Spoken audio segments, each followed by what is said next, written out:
ඊට පස්තර ගියාම අපේ සහෝදරෙක් කියනවා සහෝදරයා ගැම්මක් නැහැ මේ සැරේ. මම කිව්වා මෙච්චර සෙනග ඉදි ගැම්මක් නැහැ කියන්නේ. නෑ සහෝදරයා ගැම්මක් එන්න නම් පස්සෙන් එකෙක් දුවගෙන එන්න ඕන. අපි මේ ගමන තනියම නිකන් යනවා එකෙක්වත් තරඟෙට නැල්ලු. මම දැන් සීතාරංග කෙනුත් ඇහුවා නංගි කොහොම මේ පැත්තේ අනික් කටේ. අයියා කවුරුත් නැහැ. කොහොම කී කියලා ඉඳලා හරියන්නේ නැහැ. කවුරුත් නැහැ කී කිය. ආයෙ පස්ස බලන්න හොඳ නැහැ. අපේ වැඩේ අපි කරන්න ඕනි. එහෙනම් විරුද්ධවාදීන් අපිට පේනවා දැන් සෑහෙන්නම දුර්වල වෙලා ඉන්නේ. ආර්ථිකය වැටුණට වඩා වැටිලා විරුද්ධ පක්ෂ දැන්. රටේ ආර්ථික අර්බුදයට වඩා දැන් අර්බුදේ තියෙන්නේ විරුද්ධ පක්ෂ අර්බුදයට ගිහිල්ලා. ඒක ගොඩ ගන්න පුළුවන් කමක් නැහැ. ඉතින් ඒක අපි කතා කරන දෙයක් නෑ. ඒ අනුව බලනකොට මේ ඡන්දේ දිනනවා කියන එක තහවුරුයි. දැන් මේ විරුද්ධවාදීන් අපිට නගන චෝදනා මොනවාද? ජනාධිපතිතුමා හරි ඇමතිවරු හරි ආණ්ඩුවේ മന്ത്രിවරු හරි හොරකමක් කරලවත් විරුද්ධවාදීක් එහෙම කියනවාද අපි? විරුද්ධවාදීක් අපි හොරකම් කරා කියලා කියනවාද? එහෙම චෝදනාවකුත් නැහැ. කුඩු ගෙනාවා කියලා චෝදනාවකුත් නැහැ. බාර් ලයිසන් ගත්තා කියලා චෝදනාවකුත් නැහැ. බලහත්කාරයෙන් ඉඩම් ඇල්ලුවා කියලා චෝදනාවකුත් නැහැ. ස්ත්‍රී දූෂණයක් කරා කියලා චෝදනාවකුත් නැහැ. එහෙනම් මොන අපිට තියෙන චෝදනා? අපිට තියෙන්නේ අපේ ආණ්ඩුවට පස්සේ රිලව් පැටව ගහුවලු. රිලව් වැඩි වෙලාලු. හාල් ගණන් වැඩි වුණා කියලා කෑ ගැහුවා. හාලයක් බිත්තර වැඩි වුණා කියලා කෑ ගැහුවා. පොල් වැඩි වෙලා කියලා කෑ ගහනවා. දැන් අපි අදට ආණ්ඩුව අරන් මාස 4යි දවස් 10යි. මාස 4යි දවස් 10යි. ඉතින් පොල් ගත්තොත්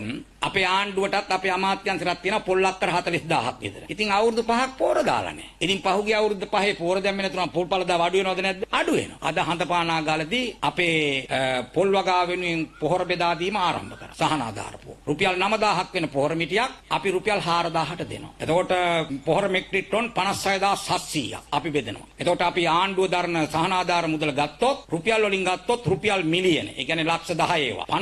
5600ක් අපි ආධාර මුදල් වෙන් කරා. එතකොට ඒ කට්ටිය අවුරුදු 5ක් පොහොර දැම්මේ නැහැ. ඔබ ඡන්දේ දීපු ආණ්ඩුව ඇවිල්ලා මාස 4 යනකොට පොහොර සානාධාරය දෙනවා කියනකොට ජයග්‍රහණයක්ද නැද්ද? හොඳයි ඉතින් වැඩේ කෙරලා නැති එහෙම. ඉතින් මේ විරුද්ධවාදීන් දොස් කීවට ඔබ තමුන්නාන්සලා මේ සත්‍ය තේරුම් ගන්න.